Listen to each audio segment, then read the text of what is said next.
नमस्कार दोस्तों, मैं अमित शर्मा आप सभी का अपने यूट्यूब चैनल एग्जाम क्लियर पर हार्दिक स्वागत करता हूं। तो दोस्तों, आज हम एक नया सेशन स्टार्ट करने वाले हैं और आज का हमारा टॉपिक नया है। तो वो टॉपिक है हमारा एलसीएम एंड एचसीएफ का। अभी जो हमने टॉपिक पिछला कंप्लीट किया था उसका नाम था पाइप एंड सिस्टर्न, और आशा करता हूँ आपने उसके जितने भी पार्ट मैंने कराए थे वो सभी आपने देख लिए होंगे।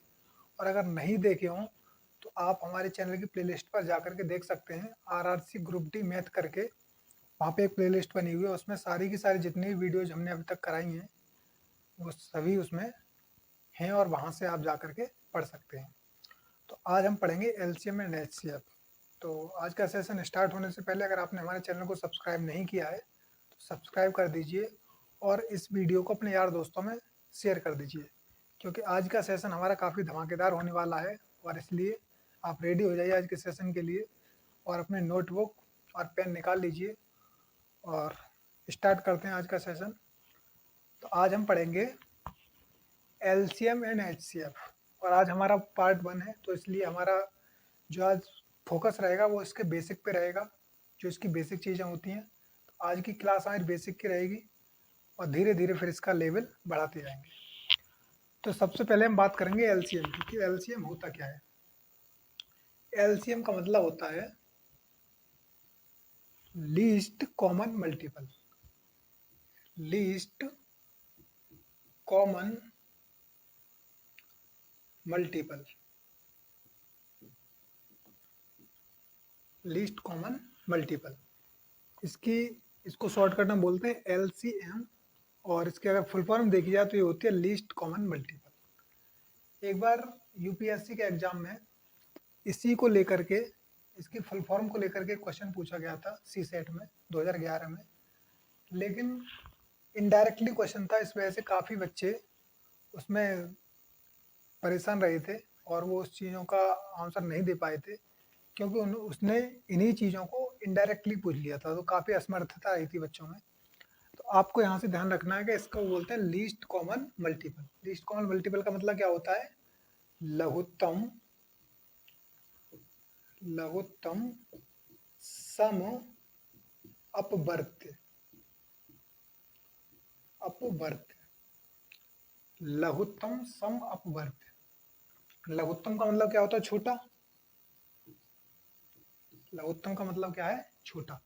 सम का मतलब क्या होता है? सम का मतलब होता है कॉमन, जो दोनों में कॉमन हो, छोटा भी हो और समान भी हो। और अपवर्त, अपवर्त क्या होते हैं? अपवर्त होते हैं किसी संख्या के जो उस संख्या से डिवाइड हो जाए, है ना। कोई ऐसा नंबर जिससे उसके जितने भी अपवर्त हैं वो डिवाइड हो जाए, उसे हम बोलते हैं अपवर्त, यानी उसके गुणज। जैसे 2 के अगर मैं गुणज की बात करूं या इसके अपवर्त की बात करूं तो क्या होते हैं?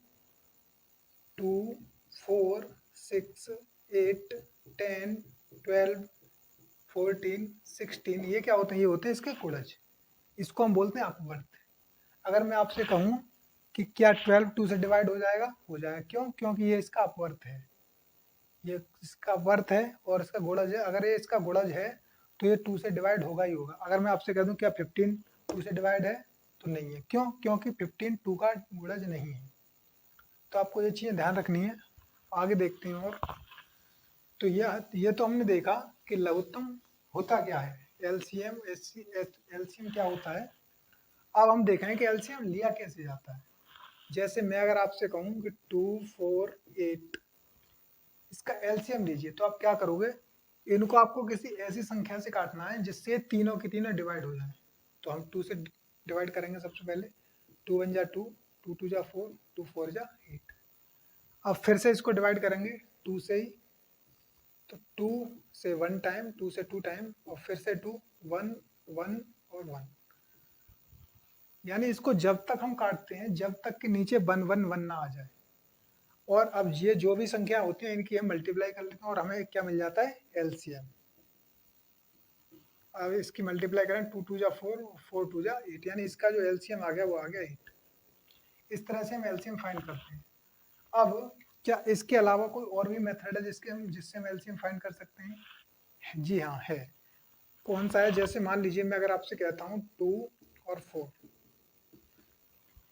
इसके अगर मैं अपवर्त लिख लूँ या फिर गुणन गुणन जो मैंने अभी आपको बताया था 5 लिख लेता हूँ। जैसे 2 4 6 8 10, यहाँ से अगर हम 4 के लिखूँ तो कितना हो जाएगा 8 4 8 12 16 और 20।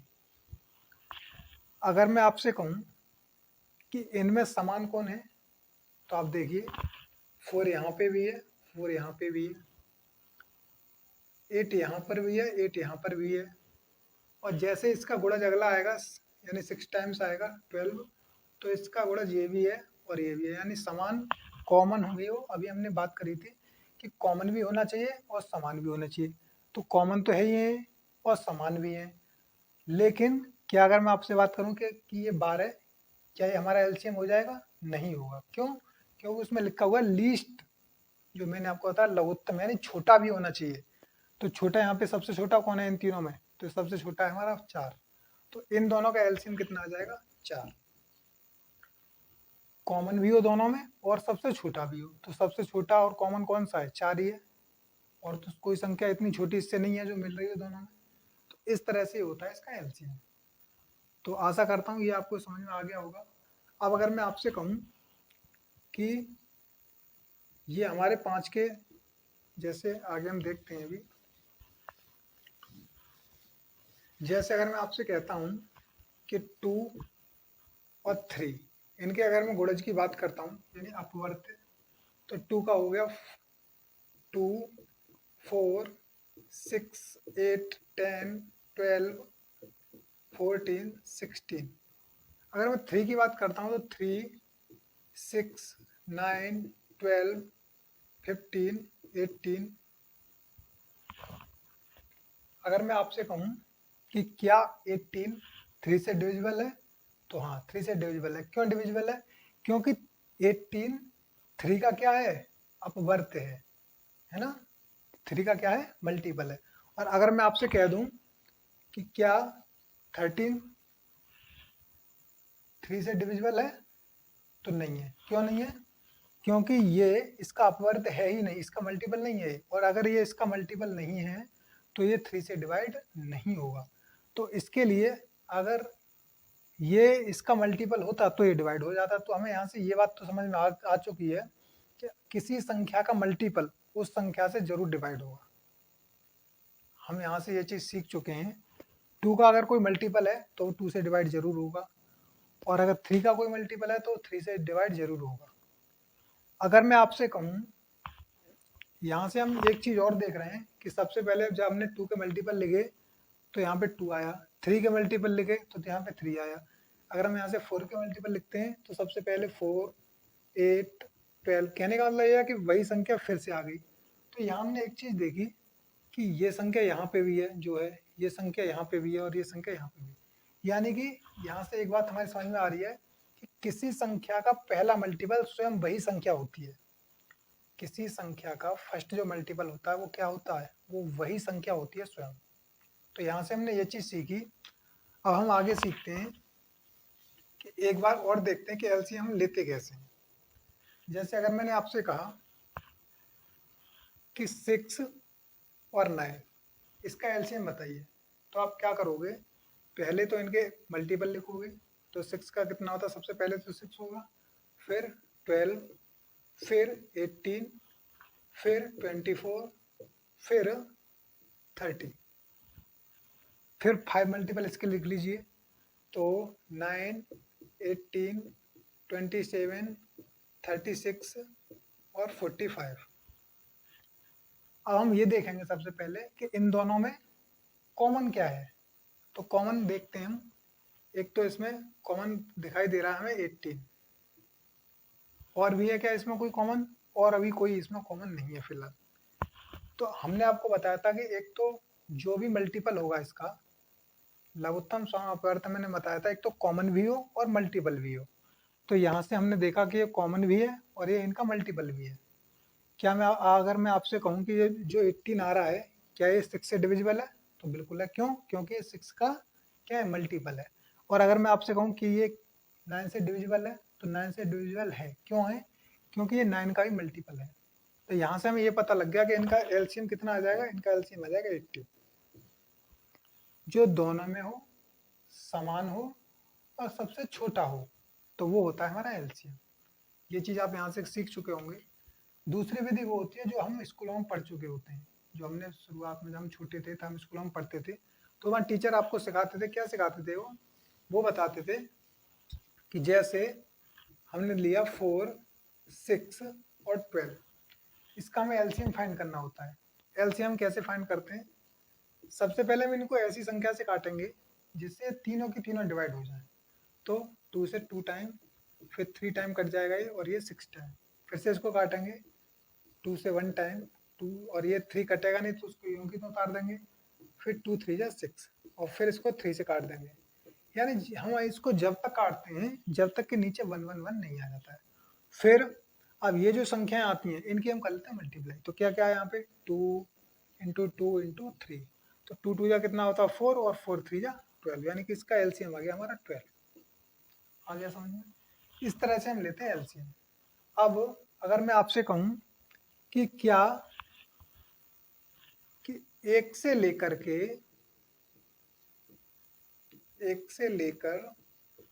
100 तक ऐसी कितनी संख्याएं हैं जो 6 से डिविजिबल हैं?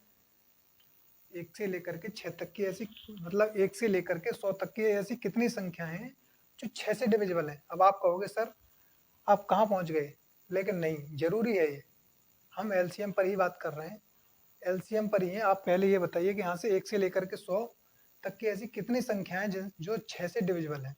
तो इसके लिए हम क्या करेंगे, एक तो 6 ही है, फिर 12 है, 18 है, 24 है, 30 है, फिर 36 होगी, फिर 42 हो जाएगी, फिर 48 हो जाएगी, फिर 54 होगी, फिर 60 हो जाएगी, फिर 66 हो जाएगी, फिर 72, फिर 78, फिर 84, फिर 90 और फिर 96। ये संख्या वो संख्या है जो कि 1 से लेकर के 100 तक के बीच की हैं, और ये 6 से डिविजिबल भी हैं, 6 से डिविजिबल भी है। तो ये कितनी हो गई, हम काउंट करते हैं यहाँ से, 1 2 3 4 5 6 7 8 9 10 11 12 13 14 15 16, यानी कि 16 संख्याएं ऐसी हैं 1 से लेकर 100 तक की, जो कि हमारी 16 से मतलब 6 से डिविजिबल है। अब अगर मैं आपसे ये कहूँ कि ऐसी कितनी संख्याएं, यहाँ से तो हमने इसको इस तरह से निकाल लिया, क्या इसको इसी तरह से निकालना चाहिए था? नहीं, क्योंकि ऐसे तो हमें बहुत टाइम लग जाएगा लिखने में। तो इसका एक शॉर्ट तरीका होता है। क्या होता है कि अगर क्वेश्चन में पूछा गया हो कि 100 तक की ऐसी कितनी संख्याएं हैं जो कि 6 से डिविजिबल हैं, तो हम क्या करते हैं, 6 से इसको डिवाइड कर देते हैं। तो 6 से एक बार चला जाएगा, यानी 4 शेष बचेगा। फिर यहाँ से 0 उतार लिया, और 6 छक्के 36, यहाँ पे बचा 4 शेष। कहने का मतलब ये है कि 1 से लेकर के 100 तक की ऐसी 16 संख्याएं हैं जो कि 6 से डिविजिबल है। आगे समझ में? तो यहाँ तक आपकी ये सब चीज़ें समझ में आ गई होंगी। अब आइए हम आगे चलते हैं, इससे आगे। अब आप कहोगे सर इसमें एलसीएम का क्या रोल हो गया, 1 से लेकर 100 तक की जब आप बात कर रहे हो कि सर 1 से लेकर 100 तक की ऐसी कितनी संख्या है जो 6 से डिविजिबल है, इसमें तो एलसीएम का कोई है ही नहीं। तो फिर हम क्या करेंगे इसका? तो देखिए, यहाँ तक हमने सिर्फ 6 की बात की थी, तो हमने यहाँ से देख लिया। अगर मैं आपसे यही कहूँ कि आप ये बताइए अब ऐसी कितनी संख्या है 1 से लेकर के 100 तक की, ऐसी कितनी संख्याएं हैं जो 4 से भी डिविजिबल हैं और जो कितने से, 5 से भी डिविजिबल हो, यानी 4 और 5 दोनों से डिविजिबल होनी चाहिए। तो बताइए 1 से लेकर के 100 तक ऐसी कितनी संख्या हैं जो 4 से भी जिनमें भाग चला जाता है और 5 से भी भाग चला जाता है? तो हम इसमें क्या करेंगे, इन दोनों का एलसीएम फाइंड करेंगे पहले। तो 4 और 5 का एलसीएम कितना आ जाएगा, 20। अब 1 से लेकर के 100 तक की संख्याओं में जितनी संख्याएं 20 से डिवाइड होंगी, 20 से डिविजिबल होंगी, उतनी ही संख्याएं 4 और 5 से भी डिविजिबल होंगी, दोनों से। तो यहाँ से हम देखते हैं 20 से 20 दूनी 40, 20 तिया 60, 20 चौक 80, 20 पंजे 100। यानी कि 1 से लेकर के 100 तक की संख्याओं में ऐसी 5 संख्याएं ऐसी हैं जो 4 से भी डिवाइड हैं और 5 से भी डिवाइड है, दोनों से डिवाइड है। तो यहाँ पे हमने यही पूछा था कि जो 4 और 5 दोनों से डिवाइड हो, ना कि ये कि 4 से अलग और 5 से अलग। तो इसके लिए हम क्या करते हैं, दोनों का एलसीएम लेते हैं और इनके एलसीएम से फिर भाग देते हैं। जैसे यहाँ पे हमने पूछा था 4 और 5, तो इनका एलसीएम आया था 20। तो अब हम क्या करेंगे, इस 20 से 100 तक की पूछी गई है तो 100 में इसमें भाग दे देंगे, तो 25 या 100। यानी कि ऐसी 5 संख्याएं हैं जो कि 4 से भी डिवाइड है और 5 से भी डिवाइड है। 1 से लेकर के 100 तक की संख्याओं में ऐसी 5 संख्याएं हैं जो इन दोनों से डिवाइड हो जाएंगी। तो यहाँ पे हमें पता लगती है एलसीएम की वैल्यू। अगर हमें एलसीएम नहीं पता होता, यहाँ तो छोटी संख्याएं चल रही हैं तो हमने फाइंड कर लिया। अगर यहाँ से आ जाए 1 से लेकर 1000 तक की, तब हम क्या करेंगे, तब तो ऐसे काउंट करना बहुत मुश्किल हो जाता है। तो कैसे करते हैं आइए और देखते हैं आगे। जैसे अगर क्वेश्चन होता कि 1 से लेकर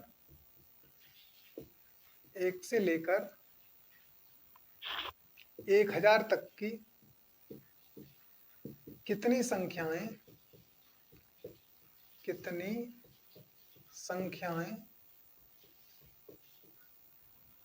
6 और 9 दोनों से डिवाइड है, दोनों से विभाजित हों, यानी या फिर डिवाइड हों,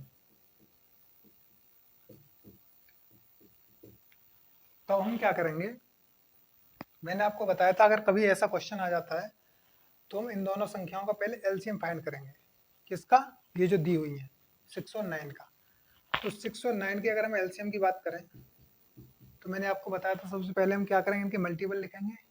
आप मल्टीपल वाली विधि से बनाना चाहो तो उससे भी इसका एलसीएम फाइंड हो जाएगा, और अगर आप फैक्टराइजेशन करके करना चाहो तो उससे भी हो जाएगा। तो पहले हम इससे करते हैं। तो 6, 6 2 जा 12, 6 3 जा 18। फिर इसे ऐसे लिखेंगे इसके भी, तो 9 1 जा 9, 9 2 जा 18, 9 3 जा 27। तो सबसे छोटा और कॉमन मल्टीपल की अगर हम बात करें तो कितना आ जाएगा हमारा 18।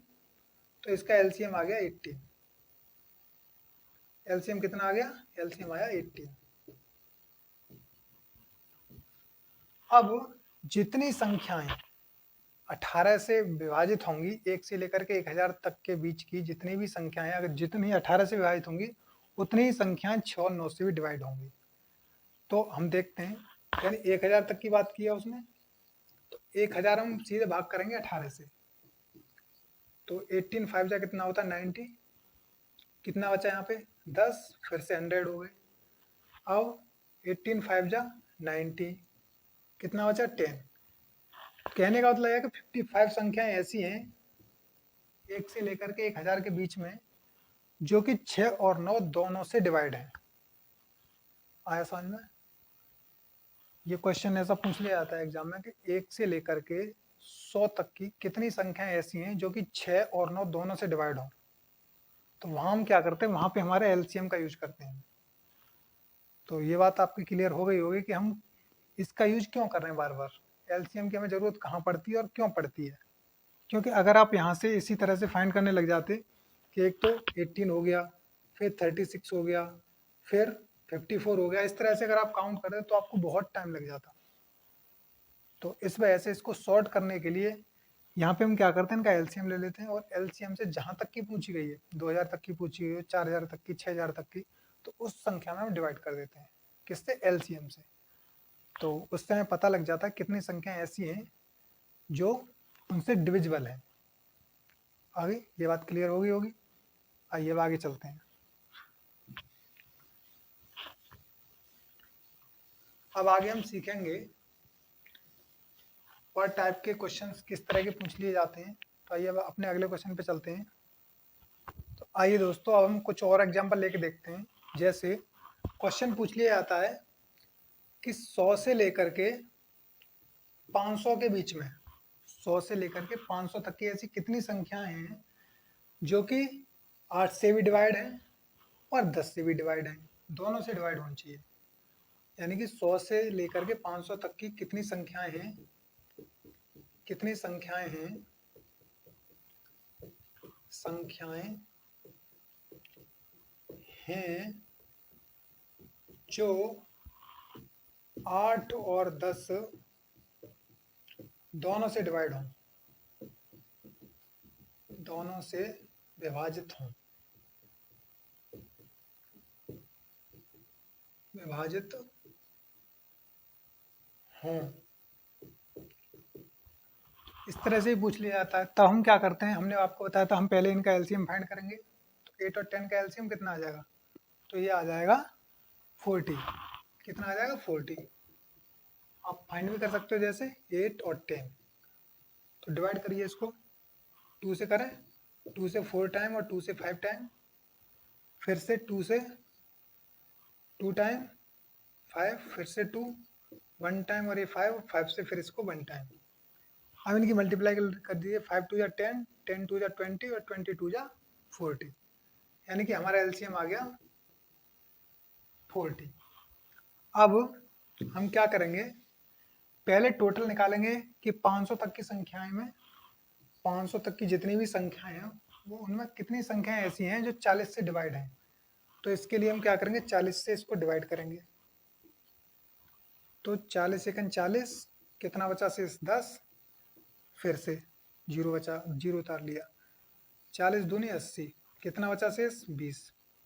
कहने का मतलब ये है कि 100 से लेकर के यानी 1 से लेकर के 500 तक की संख्याएं 12 हैं टोटल, जो कि 40 से डिविजिबल हैं।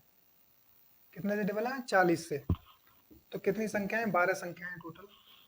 अब हम देखेंगे कि 100 से लेकर के 500, पहले आप देखेंगे 100 तक की कितनी संख्याएं ऐसी हैं जो कि 40 से डिविजिबल है। तो अब हम देखेंगे 100 40 से कितनी संख्याएं ऐसी हैं जो 40 से डिविजिबल है, कहाँ तक की, 100 तक की, क्योंकि इसमें 100 तक की पूछी गई है पहले। तो 100 में हम क्या करेंगे, फिर से 40 की डिवाइड करेंगे। तो 40 2 जा कितना होता है 18, यानी 20 यहाँ पे शेष बचा। तो कहने का मतलब है 1 से लेकर के 100 तक की ऐसी दो संख्याएं हैं जो कि 40 से डिवाइड है। अब आपको यहाँ पे एक चीज ध्यान रखनी है, क्या कि जब हमने देखा था कि 1 से लेकर के 500 तक की संख्याओं में कितनी संख्या ऐसी थी जो 40 से डिवाइड थी, तो ये थी 12। अब 1 से लेकर के 100 तक की संख्याओं में कितनी संख्या ऐसी हैं जो 40 से डिवाइड है, तो ये है 2। तो इसमें से हम 2 को माइनस कर देंगे, क्यों, क्योंकि इसमें 100 से 500 तक की पूछा, ना कि 1 से 500 तक की।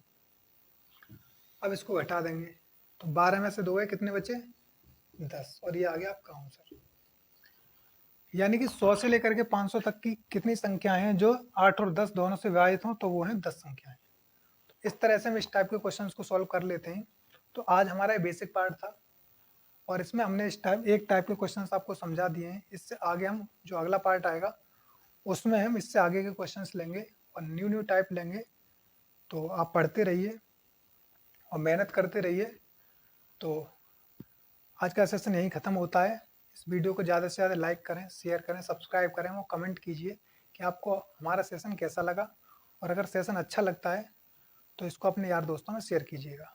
आज हमारा बेसिक पार्ट था, तो आशा करता हूँ आपको सेशन अच्छा लगा होगा। तो इसी तरह से पढ़ते रहिए। तो नमस्कार दोस्तों, जय हिंद।